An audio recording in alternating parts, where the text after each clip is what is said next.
ہاں تو میرے عزیزو، آج سورہ شورا کی آیت نمبر 52 پیش نظر ہے میرے، اور یہ آیت مبارکہ 1400 سال سے متنازع بنی ہوئی ہے اہل اسلام کے جتنے بھی فرقے ہیں سب میں، اور سب اس کا معنی یہی لکھ رہے ہیں اور خود اس بات پہ مطمئن نہیں ہے۔ اب وہ آیت کون سی ہے؟ یہ سورہ شورا کی آیت نمبر 52 ہے۔ وَكَذَلِكَ أَوْحَيْنَا إِلَيْكَ رُوحًا مِّنْ أَمْرِنَا مَا كُنْتَ تَدْرِي مَا الْكِتَابُ وَالْإِيمَانُ وَلَكِنَّا جَعَلْنَاهُ نُورًا نَهْدِي بِهِ مَنْ يَشَاءُ مِنْ عِبَادِنَا وَإِنَّكَ لَا تَهْدِي إِلَى صِرَاطٍ مُسْتَقِيمٍ۔ صدق اللہ العظیم۔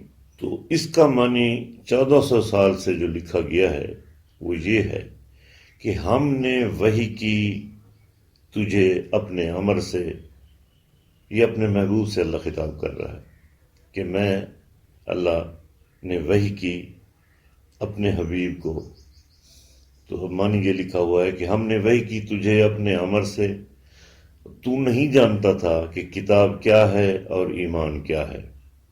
یہ معنی کیا گیا ہے آج تک، اور میں شروع سے ابتدا سے ہی کہنے لگا ہوں کہ یہ معنی ہی غلط ہے، یہ معنی ہی غلط کیا گیا ہے کہ تو نہیں جانتا تھا کتاب کیا ہے اور ایمان کیا ہے۔ اور اسی طرح صحیح ترجمہ اب اس کا جو ہے نا وہ کیا ہوگا، تو وہ ترجمہ یہ ہوگا، پہلے تو یہ سمجھ لیں ترجمے سے پہلے کہ وحی کی اقسام کتنی ہے۔ یہ جو وحی اکثر کہا جاتا ہے کہ وحی کی گئی وحی کی گئی، تو وحی کی اقسام کتنی ہے؟ تو میرے عزیزو، وحی کی 4 اقسام ہیں۔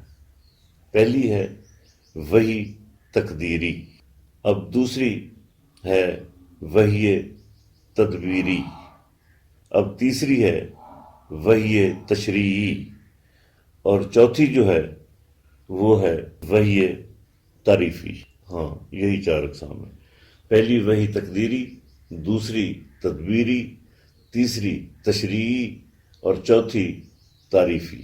اب وحی تقدیری قضاء و قدر کا علم، قضاء و قدر کی جس میں بات ہو، وحی تشریعی جس میں تمام شریعتوں کے احکامات، وحی تدبیری تمام ترکیبات کا علم کہ کون سا واقعہ کس کس ٹائم اور کہاں رونما ہوگا، یہ وحی تدبیری۔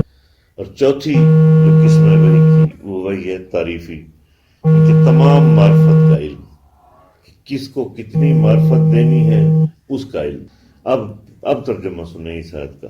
آیت شروع ہو رہی ہے وَكَذَلِكَ أَوْحَيْنَا إِلَيْكَ رُوحًا مِّنْ أَمْرِنَا، تو صحیح ترجمہ اس کا یہ ہوگا کہ اے میرے حبیب، میں اللہ نے وحی کی تیری طرف ایک روح کی، اوحینا الیکا، وحی کی الیکا تیری طرف، روحن من امرنا، تو کیا مطلب؟ اے اللہ تیرے ہاں تو کوئی سمتیں بھی نہیں ہیں، کوئی طرفیں بھی نہیں ہیں، کوئی جہتیں بھی نہیں ہیں، تو شخص جہاد سے ماورا ہے، تو ہر وقت، ہر لمحہ، ہر لحظہ، ہر جگہ، ہر مقام پر، ہر سمت میں موجود ہے۔ پھر یہ الیکا، یہ تو اس میں اشارہ ہے تیری طرف، تو تیری طرف کا کیا مطلب ہوا، تو کیوں کہہ رہا ہے؟ تو پھر میرے عزیزو یہ سمجھ لو کہ جو ہستی اللہ کی ہر سمت میں موجود ہو اسے مصطفیٰ کہتے۔ تو اب پھر سمجھیں اس آیت کو۔ اب یہ جو وحی ہو رہی ہے یہ عالم سرمدی میں ہو رہی ہے، جب وہ خدا اپنی ذات میں اکیلا تھا اور کچھ بھی نہیں تھا سوائے اس کے، اور کچھ بھی نہیں تھا۔ تو سب سے پہلے اس نے اپنے محبوب کے نور کو جب خلق کیا تو اس کو پہلی وحی یہ ہو رہی ہے اس کی طرف۔ اب اس کے لیے اللہ کہہ رہا ہے وَكَذَلِكَ أَوْحَيْنَا إِلَيْكَ رُوحًا مِّنْ أَمْرِنَا، اے میرے حبیب، میں اللہ نے وحی کی تیری طرف ایک روح کی، اور وہ روح جو ہے وہ امر ہے، میرا روح جو ہے امر ربی ہے۔ تو اب پھر سمجھ لیں، وحی کی تیری طرف ایک روح کی، یعنی جب خدا سے چلی تو وحی تھی، تو وحی جب اس وحی کو وجود ملا تو روح ہو گئی۔ سمجھ نہیں آئی؟ پھر اور سلیس کر دیتا ہوں، اے میرے حبیب، تو روح ہے میری وحی کی، اور یہ وحی جو ہو رہی ہے یہ بلا واسطہ ہو رہی ہے، بال واسطہ نہیں ہے کیونکہ ابھی تو کچھ بنا ہی نہیں تھا، ابھی تو جبریل امین بھی خلق نہیں ہوئے تھے۔ عالم لاہوت سے لے کر عالم ناسوت تک، چیونٹی سے لے کر جبریل تک، عرش سے لے کر زمین تک کچھ بھی خلق نہیں ہوا تھا۔ یہ اس وقت کی بات ہے، اس وقت یہ وحی ہو رہی ہے۔ اے میرے حبیب، میری وحی کی روح تو ہے، تو میری وحی کی روح ہے، اور اس روح کو جب ظہور ملا تو امر ہو گیا۔ روح میرا امر ہے۔ اب یہ قرآن بھی کہہ رہا ہے کہ میرے حبیب، یہ لوگ آپ سے پوچھتے ہیں روح کے متعلق، تو آپ انہیں کہہ دیں کہ الروح من امر ربی، کہ روح میرے رب کا امر ہے۔ تو اس وحی کو اللہ نے کسی ایک مقصد کے لیے نہیں کیا، بلکہ جتنی اقسام ہیں وحی کی، ان تمام کا علم اسی ایک وحی میں پوشیدہ ہے۔ وَكَذَلِكَ أَوْحَيْنَا، اور ہم نے وحی کی۔ دیکھیں میرے عزیزو، ماضی جو ہے، یہ ماضی کی بھی 3 اقسام ہیں: ماضی قریب، ماضی بعید اور ماضی مطلق۔ ماضی قریب اور ماضی بعید یہ تو دونوں زمانی ہیں، زمانے میں آتی ہیں، اور ماضی مطلق یہ زمانی نہیں ہے۔ جو لوگ صرف نحو پڑھتے ہوئے یہ شاگرد ہیں، جو پڑھ رہے ہیں ابھی تک، طالب علم ہیں، انہیں سمجھ میں آئے گی میری یہ بات کہ میں کیا کہہ رہا ہوں کہ ماضی مطلق کیا ہے۔ ماضی مطلق زمانے سے پہلے کی بات ہے، یہ زمانی نہیں ہے۔ زمان کہتے ہیں وقت کو، اور عربی میں اسے کہتے ہیں عصر۔ جیسے قرآن کہہ رہا ہے وَالْعَصْرُ إِنَّ الْإِنسَانَ لَفِي خُسْرٍ، مجھے قسم ہے زمانے کی۔ اور یہ جو آیت ہے یہ ماضی مطلق زمانی کی آیت ہے، یہ ماضی مطلق زمانی کی آیت ہے۔ اس لیے ماضی مطلق جو ہے وہ زمانی نہیں ہے۔ یہ وہی تب ہو رہی ہے جب زمانہ نہیں تھا، وقت نہیں تھا، اور جب وقت ہی نہیں تھا تو جبریل کہاں سے آ گیا؟ یہ ڈائریکٹ وحی ہو رہی ہے اللہ کی اپنے حبیب کو۔ میرے رسول سے قبل تو صرف اور صرف اللہ تھا نا، اور کچھ بھی نہیں تھا، یعنی بس صرف پہلے اللہ تھا اور اس کے بعد میرا رسول ہے۔ اب قبل تو سمجھ میں آتا ہے کہ پہلے، تو یہ زمانی نہیں ہے قبل، مگر بعد کی لفظ بتا رہی ہے کہ یہ زمانی ہے۔ اور یہی تو توحید کا کمال ہے کہ میرا رسول ہے تو زمانی مگر زمانی نہیں ہے۔ ایک نئی بات بتانے لگا ہوں جو آپ لوگوں نے آج تک نہ کسی عالم سے سنی ہوگی، نہ کسی مفتی سے، نہ کسی مجتہد سے، نہ کسی پیر سے، بلکہ یہ بات بھی اس کائنات میں راز چلی آ رہی ہے۔ جب سے یہ دنیا بنی راز ہی راز رہی، اس سے پردہ اٹھانے لگا ہوں۔ انتہائی توجہ چاہتا ہوں، انتہائی توجہ۔ اب ادھر ادھر دیکھنا بند کریں نا۔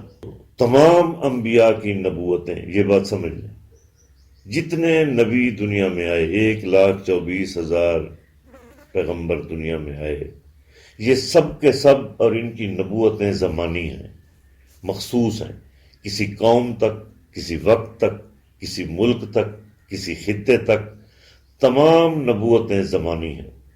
مگر میرے رسول کی نبوت زمانی نہیں ہے۔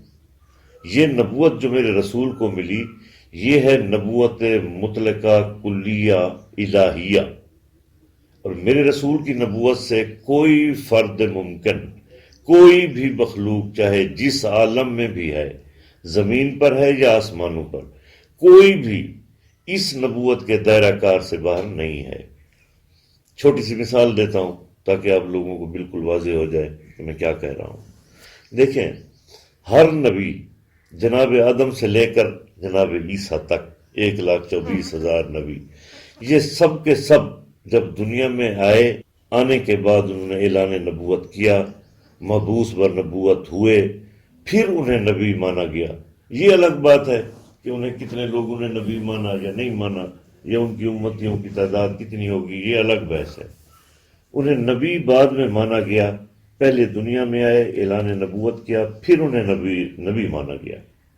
یہ وحد ترا امتیاز، یہ وحد فضیلت ہے میرے رسول کی، جو ابھی دنیا میں آئے نہیں ہیں، انہیں نبی پہلے مانا گیا، عالم دہر میں، عالم ارواح میں۔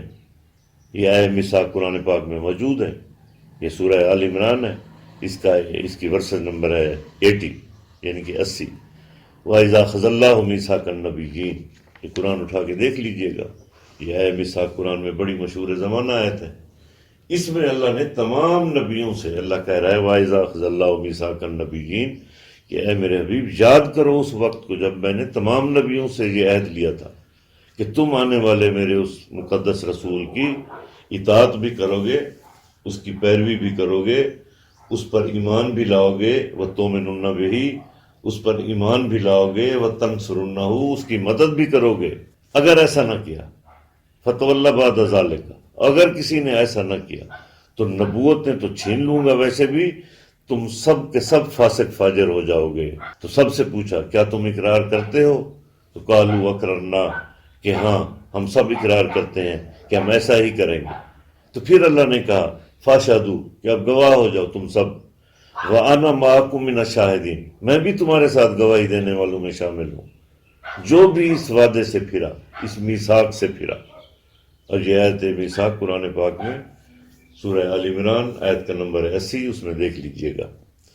تو اس نبوت کے دائرہ اختیار سے کوئی بھی باہر نہیں ہے، کیونکہ میرے نبی کی نبوت کا دائرہ ہے تمام عالمین، خواہ وہ عالم دہر میں ہو، عالم ارواح ہو، عالم عقل ہو، عالم نفس ہو، عالم اجرام ہو، عالم اجسام ہو، عالم ملکوت ہو، عالم ملک ہو، عالم جمادات ہو، عالم نباتات ہو، عالم حیوانات ہو، عالم لاہوت ہو، عالم جبروت ہو، عالم امکان ہو، عالم مکان ہو یا عالم لامکان ہو، کوئی بھی وجود ممکن میرے رسول کی نبوت کلیہ متعلقہ الہیہ سے باہر نہیں ہے۔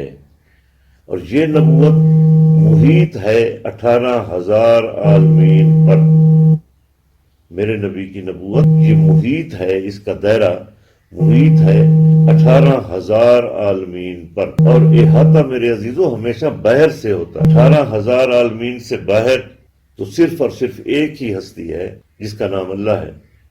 تو یہ بات سمجھ لیں اب کہ میرے رسول کی نبوت کلیہ متعلقہ الہیہ سے باہر کوئی بھی فرد ممکن باہر نہیں ہے 18,000 عالمین میں سے۔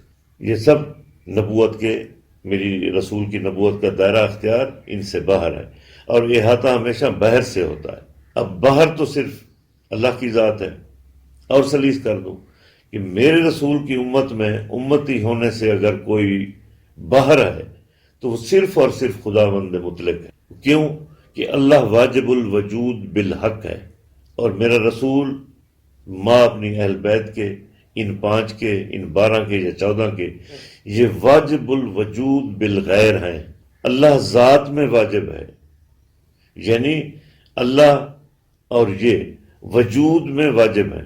یہ سمجھ لیں، اللہ اور یہ وجود میں واجب ہے، کیونکہ اللہ ذات ہے، نظر نہیں آتا، اس لیے اس کی عبادت ہے، اور یہ وجود ہے اس لیے ان کی تعظیم ہے۔ اب حیران ہو رہے ہیں آپ؟ چلو اور آسان کر دیتا ہوں، شاید مشکل لفظ میں نے کہے ہیں، اور واضح کر دیتا ہوں۔ اچھا یہ بتاؤ کہ عبادت کرنا واجب ہے یا نہیں ہے؟ تو واجب ہے نا۔ نماز پڑھنا واجب ہے یا نہیں ہے؟ واجب ہے۔ حج کرنا سب واجب ہے۔ اچھا جب یہ واجب ہے تو کیا کوئی بھی واجب، نماز ہے یا حج ہے، ان پر درود پڑے بغیر نماز ہو جائے گی؟ نہیں ہوگی نا۔ تو بس پھر سمجھ لینا کہ وہ اللہ ذات میں واجب ہے اور میرا رسول وجود میں واجب ہے۔ نماز ساری پڑھ لیں، میرے رسول پر، اس کی آل پر درود نہ پڑھیں تو نماز تو نہیں ہوگی نا۔ تو پھر بڑا واجب کون سا ہوا؟ یہ ہوا نا، نماز پڑھنا واجب ہے، بے شک واجب ہے، مگر نماز سے بھی بڑا واجب میرے رسول پر درود و سلام پڑھنا ہے۔ اس لیے نماز قائم بالذات نہیں ہے، نماز قائم بالغیر ہے۔ تو قائم بالغیر یہ ہے محمد و آل محمد۔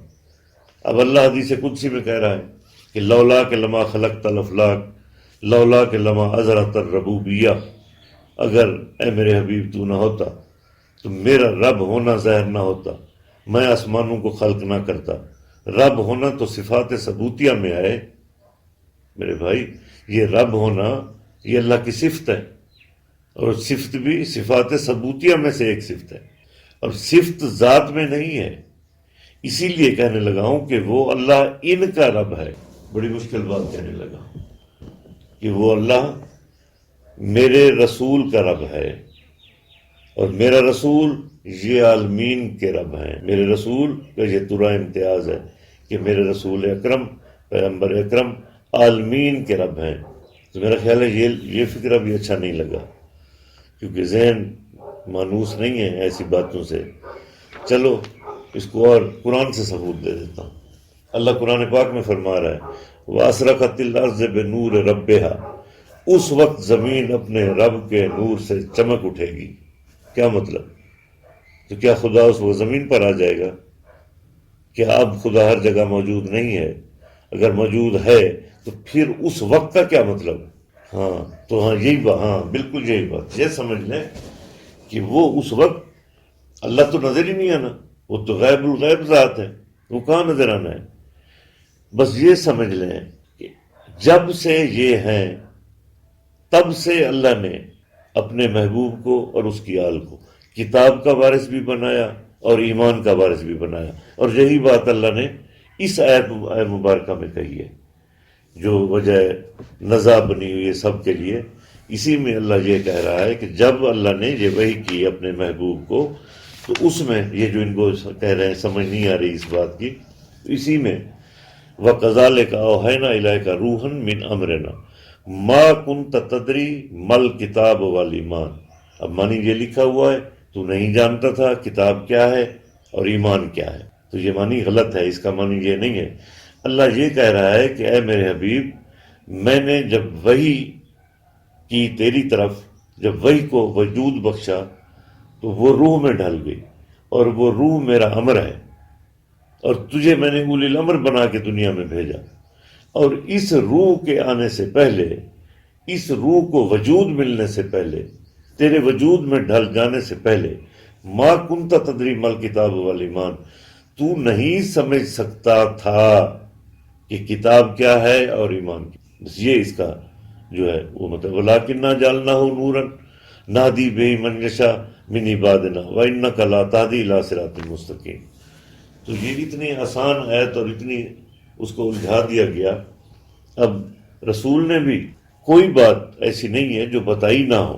میں پھر سے یہ کہنے لگا ہوں، پھر سلیس کر دوں، میرا رسول مومن نہیں ہے۔ اب یہ بات بڑی بھاری لگے گی آپ کو۔ میرا رسول ایمان ہے، مومن نہیں ہے، یہ دیندار نہیں ہے۔ محمد والے محمد دیندار نہیں ہے، بلکہ عین دین ہے۔ یہ مسلم نہیں ہے، عین اسلام ہے۔ اسلام، دین، ایمان ان کی ذات ہے، یہ صفت نہیں ہے ان کی۔ باقی ہم مسلمان ہیں، یہ مسلمانوں کی یہ صفت ہو سکتی ہے بھی صحیح کہ مسلم ہونا، مومن ہونا، دیندار ہونا، یہ ہماری صفات میں ہے جو اچھے لوگ ہیں۔ میں اپنے جیسے لوگوں کی بات نہیں کر رہا ہوں، جو نیک لوگ ہیں ان کی بات ہے۔ یہ اسلام، دیندار، مومن ہونا یہ ان کی صفات، مگر جو یہاں صفات ہیں یہ سب کی سب عین ذات ہیں وہاں۔ یہ ایمان، یہ اسلام اور یہ دین، یہ عین ذات ہے میرے رسول کی۔ تو جنگ کے موقع پر بھی جب میرے امیر کائنات مولا علی علیہ السلام جنگ پہ جا رہے تھے، جا رہے تھے مقابلے کے لیے، اس وقت میرے آقا کریم نے پیچھے سے یہ فرمایا تھا بارز الایمان کل ہی علی کل کفر، کل کا کل ایمان جا رہا ہے کل کے کل کفر کے مقابلے۔ یہ حدیث ہے۔ اس لیے میرے بھائیو یہ بات سمجھ لیں، اور یہ بہت آسان ہے سمجھنا اور ضروری بھی ہے۔ ہر نبی کے دو چہرے ہوتے ہیں، ہر نبی کے دو چہرے ہوتے ہیں۔ ایک تو چہرہ ہوتا ہے حق کی طرف، یعنی اللہ کی طرف، اور ایک چہرہ ہوتا ہے مخلوق کی طرف۔ سمجھ لیا ہے؟ ہر نبی کے دو چہرے، ایک حق کی طرف یعنی اللہ کی طرف، اور ایک چہرہ مخلوق کی طرف۔ اب حدیث قدسی ہے النبی هو الوجہان وجہ الی الحق و وجہ الی الخلق۔ نبی کے دو چہرے ہیں، ایک حق کی طرف، ایک مخلوق کی طرف۔ اب جو چہرہ الی الحق، وہ جو اللہ کی طرف چہرہ ہے، وہ ولی، وہ ولی ہے۔